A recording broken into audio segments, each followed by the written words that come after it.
They're not New Labour anymore. No. I hadn't noticed that. They're going to rebrand. Yeah, Labour. Labour Classic. Yeah. They couldn't call themselves New Labour when Blair left. It's like when Mike Nolan left Bucks Fizz. They couldn't call themselves Bucks Fizz anymore. Labour could go with Bucks Fizz. Champagne socialists, but slightly diluted with orange juice. And the Lib Dems, what are they? I think they're going to sit this election out. Yeah. It's probably... They've got a note from their mother. Yeah. I think they'll play the sympathy vote to a certain extent. Just have Nick Clegg topless holding a puppy, just looking into the camera like that. According to the Sunday Times, what has David Cameron decided to do? Resign. No.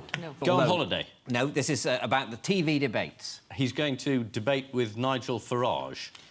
He's going for the toughest one first. That's right. Cameron is going to take on Farage.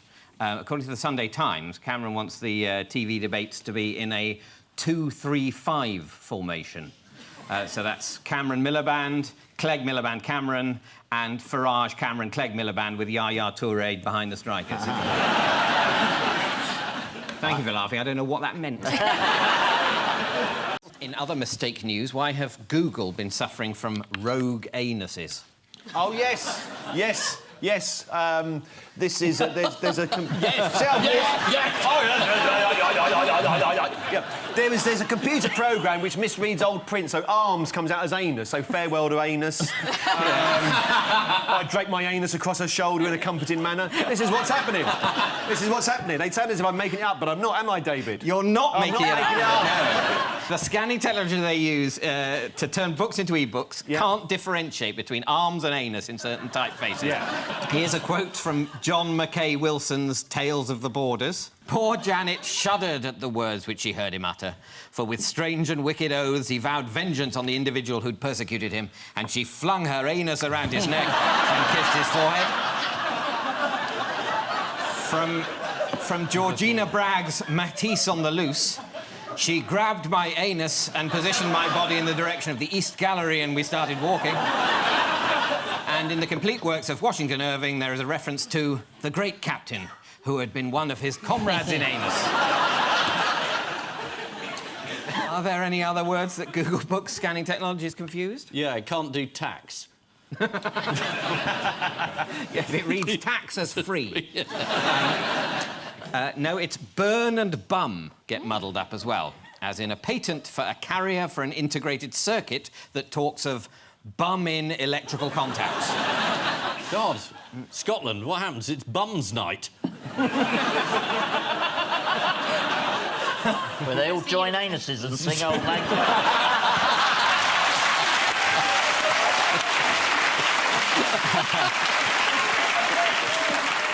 Before we go, there's just time for the caption competition. Ian and Kevin have this. Big dog and small dog. Let me finish.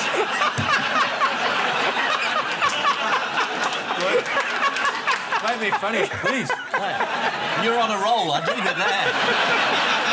Have lovely evening marred as food fails to show. I prefer big dog and small dog. Paul and Rasheen, get that. Big panda and big panda. Apparently the Lib Dems are nearly extinct. Oh, it's too late for that. And here's a bonus one for you all. Oh. The Empire Strikes Bake. We're just bodyguards, don't you think? To protect her from being stolen by Channel 4. They've got Imperial stormtroopers surrounding Mary at all moments. Paul Hollywood, little droid. Mary.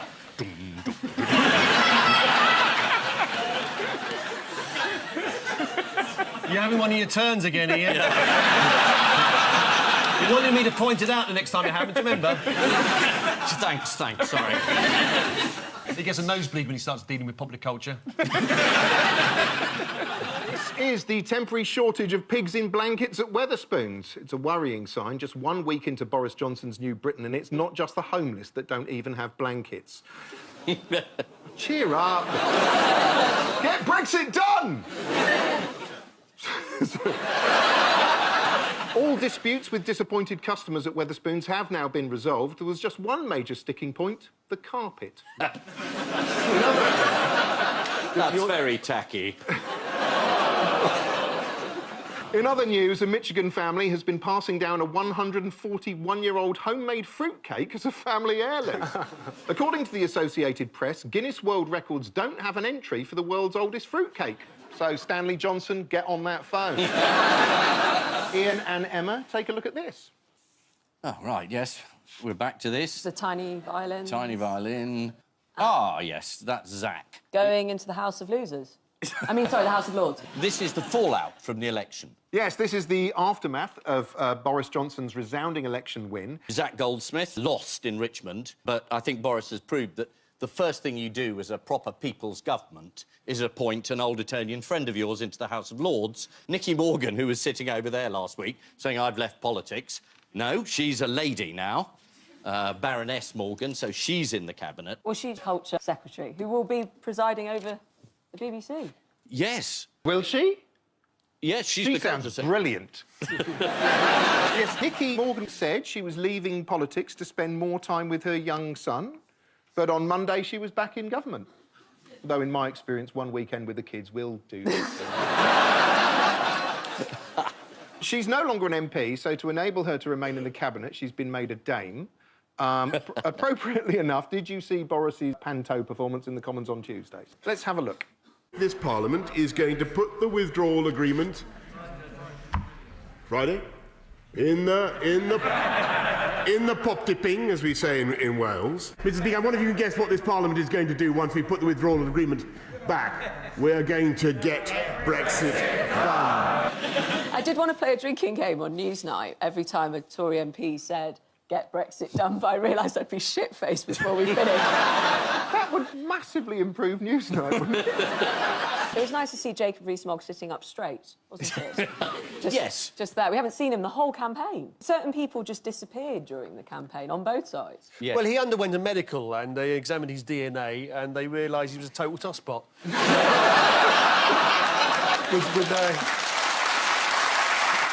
with a hint of hazelnut.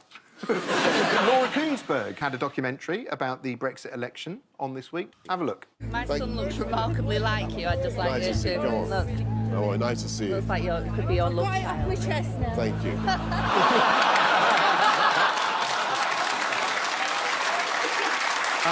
Moving on to Labour, Jeremy Corbyn has, of course, accepted total responsibility for Labour's defeat, except for all the things that were nothing to do with him. And he's compelling all Labour MPs to vote against Boris's Brexit deal this week, just so all those ex-Labour voters don't forget. He said that he won the argument. Yes, he That did. was his description of what happened in the election. He said in The Guardian that despite losing, he had won the argument. The argument being, who is Britain's least electable man? Well, the polls are all pointing to a big Conservative majority, but what might prevent several Conservative MPs from standing? Is this the electoral fraud? Yes. They might be in jail. They could be. And technically you're not meant to stand. They haven't been From charged prison. yet. No, they haven't, so let's be very, very careful. And not suggest that anyone's done anything wrong. Although they totally did. Don't look at me, I've been nothing to do with this. I'll come and visit you, but I'm not having anything to do with this. Lucky 13, Conservatives may be charged with electoral fraud from... Electrical fraud?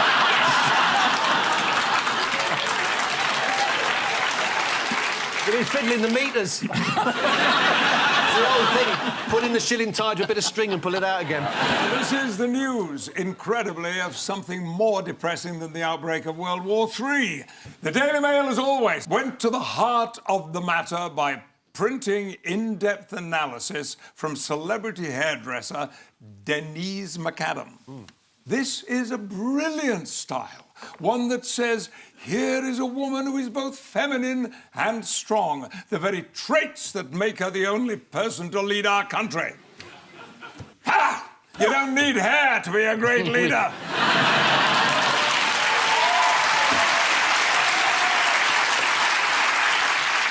I ask you, who defeated the Borg? I thought it was John McEnroe, but you may be... Ryan Giggs has spent an awful lot of money to ensure that he's become world famous for stuff other than football. Yeah. But people still might be sued for telling people that it was him, so... Yeah, well, that's right. The MP, John Hemming, yeah, he said that apparently 75,000 people named Ryan Giggs on Twitter. It's not possible to arrest them all. Well, I mean, it's worth a go, though, isn't it? I mean, well, the thing is, the injunction is still in place. That's right. That's the thing. Absolutely. Despite the people keep going blabbing it out, there's a legal expert, Joshua Rosenberg. Yeah. This is what he had to say about it, right? Well, the law is clear. There is still a court order in force which says that we can't name Ryan Giggs as the person who brought these proceedings. Stop! I'm pleased we can say his name, though, because I was getting so fed up. Every newspaper, every day, it was like, Imogen Thomas has been having sexual liaisons with a man who cannot be named. No. It's like, what, Voldemort? Yeah. I sort of see why he did it as well, Ryan Giggs, because you get the super injunction. He knows that if his identity was known, then people would know not only who he was, but also that his marriage was on the rocks. And at that point, John Terry would be round his house like a sex-crazed whippet. Yes, the worst-kept secret in Britain is finally out. Lawyers are a complete waste of money. As the row unfolded, thousands of Twitter users named Ryan Giggs in what the Daily Mail called one of the biggest acts of civil disobedience in modern times. Top that, Syria, lightweights.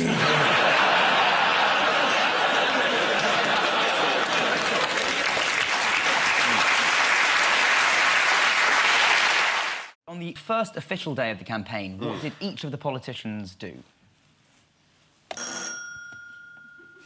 Just wanted to do that.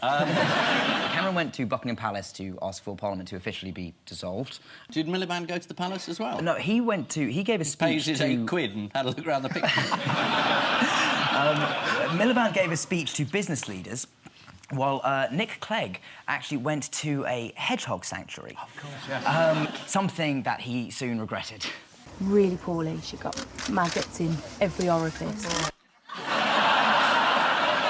So she could no longer look after the hedgehog.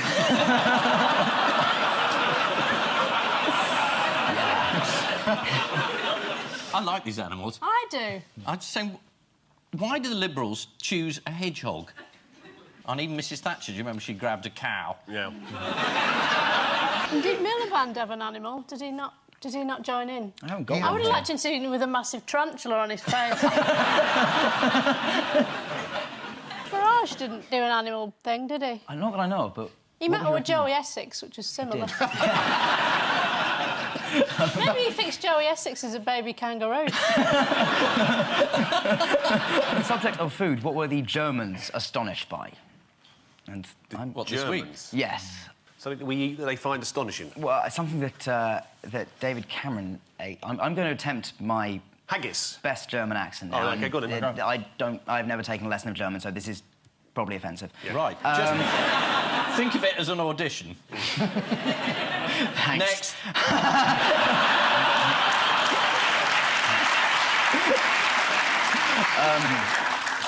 Wahlkampf in Großbritannien. David Cameron isst Hotdog mit Besteck. Shocking.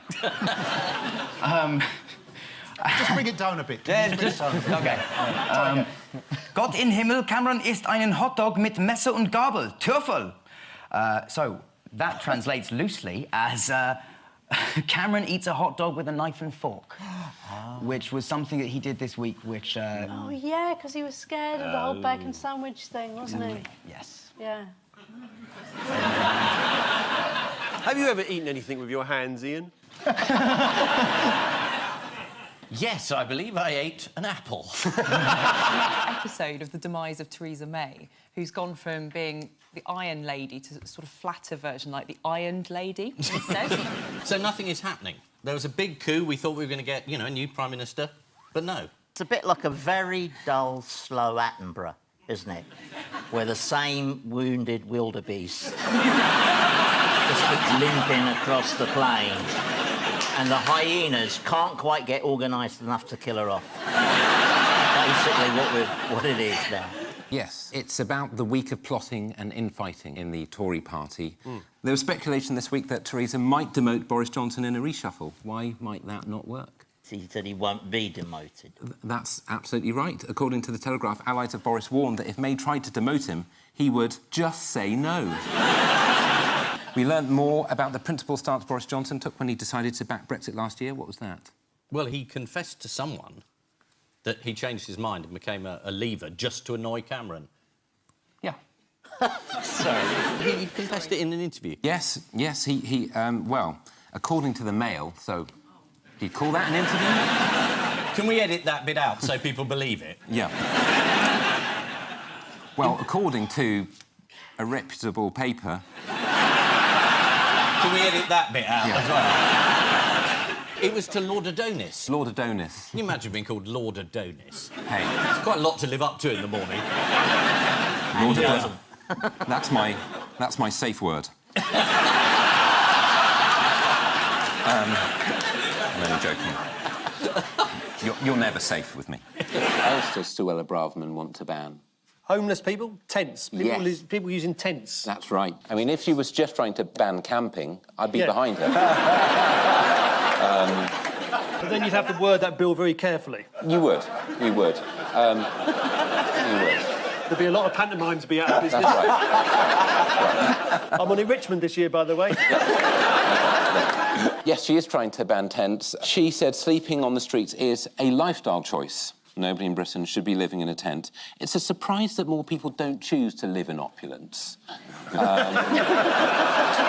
Homelessness is a lifestyle choice. It's the last time I buy a big issue. If it can help the homeless, help you live your dream more, like bugger off. Loving it. It wasn't just Boris, was it? I mean, Prince Charles, he's a great champion of sustainability, and he went to COP26, which coincidentally is the number of palaces that the royal family had. And many of them are not used for much of the year, except as safe houses for Prince Andrew. And he also flew down to London on a private flight. He could at least have cadged a lift in Boris's private flight, couldn't he? I mean, who does the PR for these people? O.J. Simpson or something?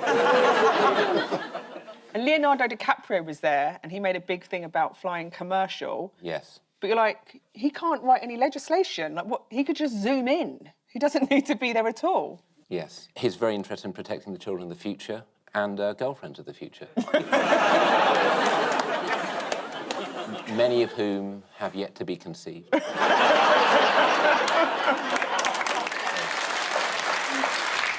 In happier football news, why were 240,000 Leicester fans on the street this week? Because homelessness in Leicester has gone through the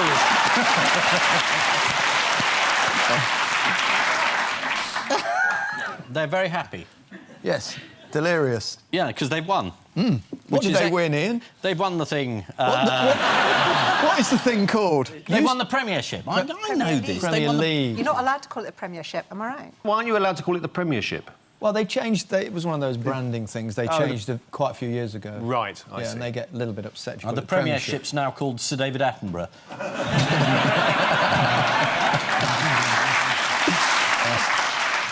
Yes, they were celebrating Leicester's extraordinary success. There was a performance, actually, from local band Kasabian, a gospel choir singing football songs, and, of course, superfan Lee Jobber with his top off. Oh, yeah. I see he's mimicking the trophy from behind by the bulges. Bloody hell. They might get relegated next year. That'd be funny, wouldn't it?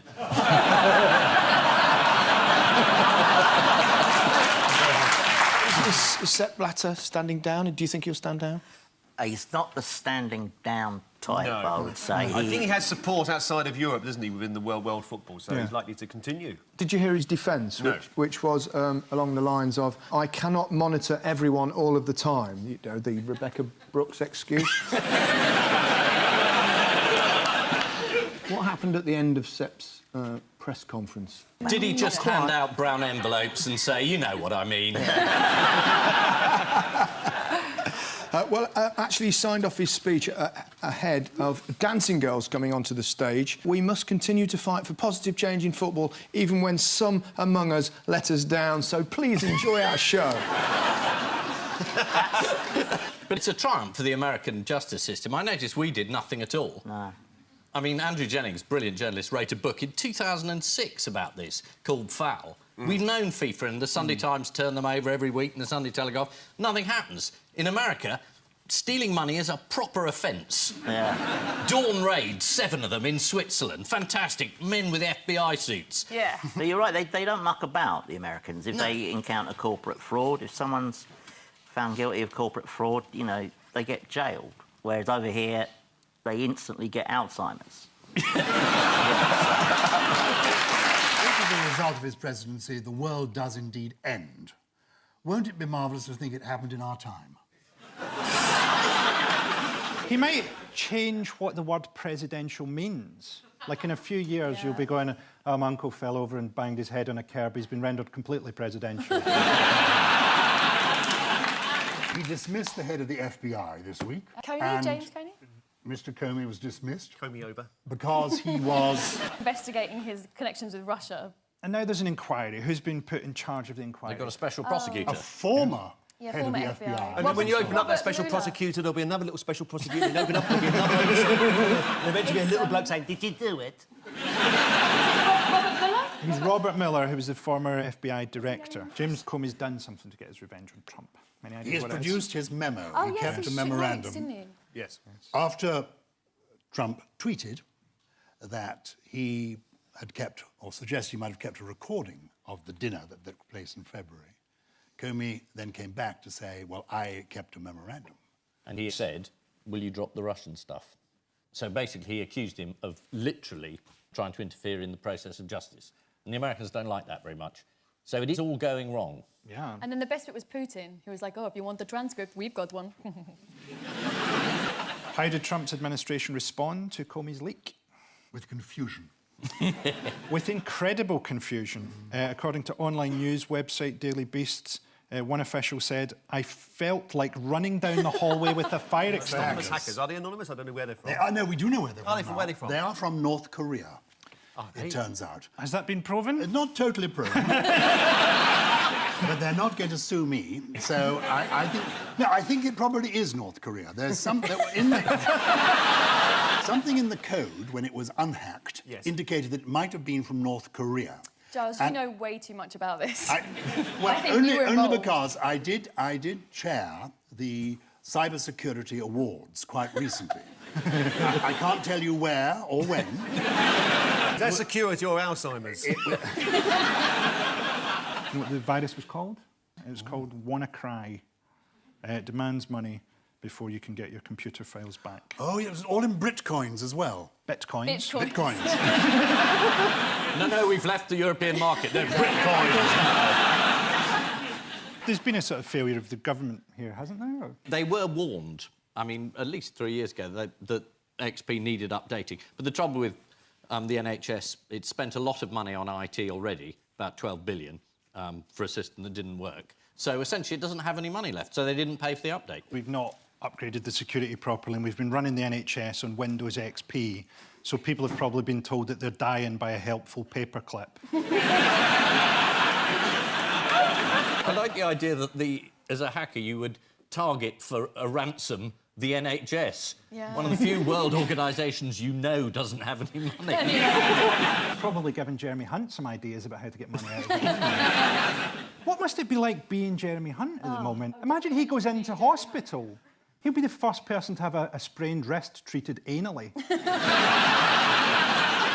Sorry, Mr. Hunt, this is going to involve a bit of a run-up. Luckily, our computers are down, so there's no record of what's about to happen to you. This bit of malware was actually stolen from the American National Security Association, you know, which is a misnomer. Well, I think President Trump gave it away. Does anyone know what the Russians have said about it? Exactly that. Well, they're claiming it's not them, because the Russian Interior Ministry was targeted. That was a decoy. You're so clever, Giles. These are just things I picked up at the cybersecurity conference. The Russians have said this completely To make sure this never happens again, of course, Lord Strathclyde has announced he's going to do a rapid review into curbing the House of Lords' powers. I'll give you a bonus point if any of you can give me the real name of Lord Strathclyde. Bunty. Is it one of those bonkers long names? Yes, he's called Thomas Galloway Dunlop Duroy de Bleaky Galbraith. Another man of the people. Well, he's also got product placement in the middle of his name. Yes. You just can't trust the Tories. Did he change his name in wet weather? Several of the papers identified one clear supervillain in all this. Who was that? Well, apart from the obvious one. Who's the obvious one?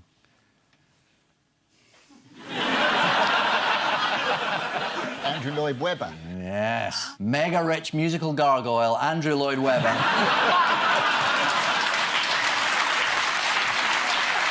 Musical gargoyle. He flew in from New York to vote for tax credit cuts. It was his first vote in over 2 years. He's previously voted just 30 times out of a possible 1,898 in 14 years. But he did deny he had flown back specifically for the vote. Does anyone know why he says he was in town? He was here for an opening of one of his productions somewhere. A new musical called Cuts.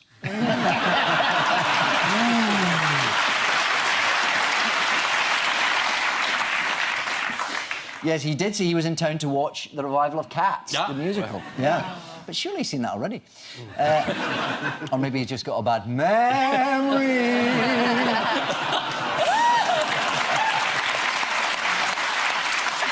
Now for the odd one out round, it's just one between you this week. A dog in Thailand, Scott Mann, MP, Judith Strang from Texas, and Damien Green.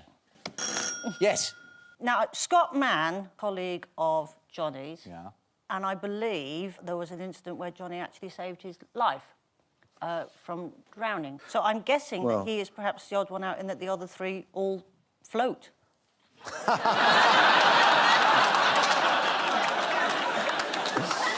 Is that right? Did you save his life? Yeah, I mean, it's just because I thought he had my wallet, actually.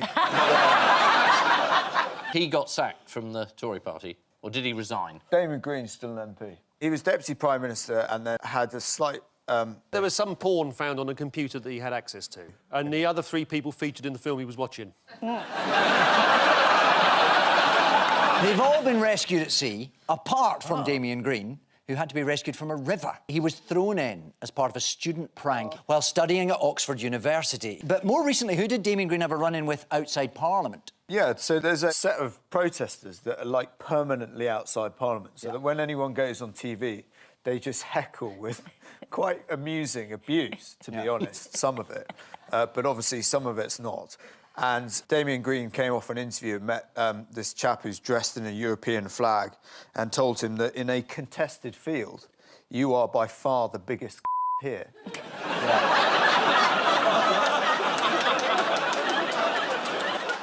No. And he was right.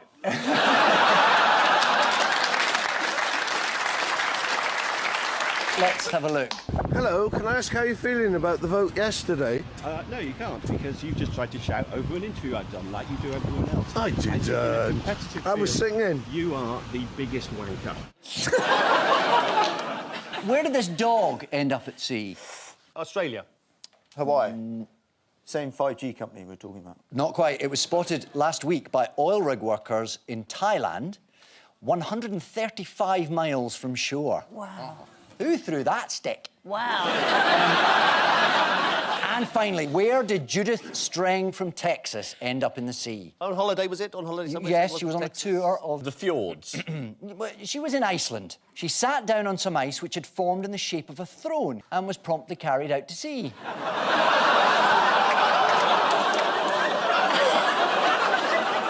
How hot is her arse? Thanks. The iceberg incident happened a couple of weeks ago, after which the accident-prone granny completed her tour of Europe with a trip to Paris, where she lit a candle in Notre Dame. At Buckingham Palace at precisely 12:30 a.m. Oh, they're turning the lights off? They absolutely are. And all the foreign crews are furious, because their audiences will have just woken up. So when all the American broadcasters want to stand outside Buckingham Palace and say, "Here I am live," it's going to be completely dark. Selfish of us. Why couldn't we time the wedding to be in the middle of the night here? Then the Americans could watch. And I hope there are ad breaks, so that NBC can shove in an advert for... what is it? Nachos they have?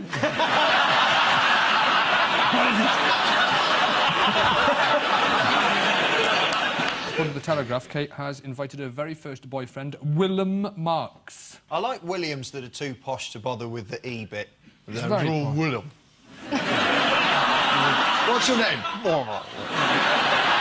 Is it Bill, Will, William, Willem? There's even a video wedding book for the public to sign. So let's have a look at some of the messages of goodwill and affection that have been left so far. Royal wedding will cost in one day half what the UK spends yearly on help for the unemployed. Oh, lovely. May their long and happy marriage be the last one of the monarchy of the UK. Vast numbers of people couldn't give the tiniest shit. Do I need to do this number 6 ones? Helen Mirren. Yes, sorry. Oh, that's right. nice. We'd all like to do Helen Mirren, but we're doing a quiz show, mate. That's what we're doing here.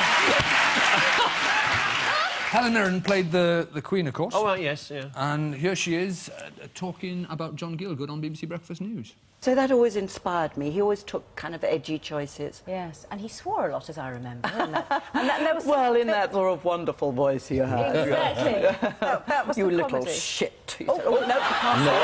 Sorry. Take that back. That never happened. It was in the original film. If you heard that, we're very sorry. Back to the map of news. Map of news, map of news. Map of news. It's Sweden. What's the story here? Paul and Andy. We had this last week. This is about 2 robots making an IKEA chair. It takes them about 9 minutes. No, we didn't. I don't know what you're talking about, Paul. Neither do I.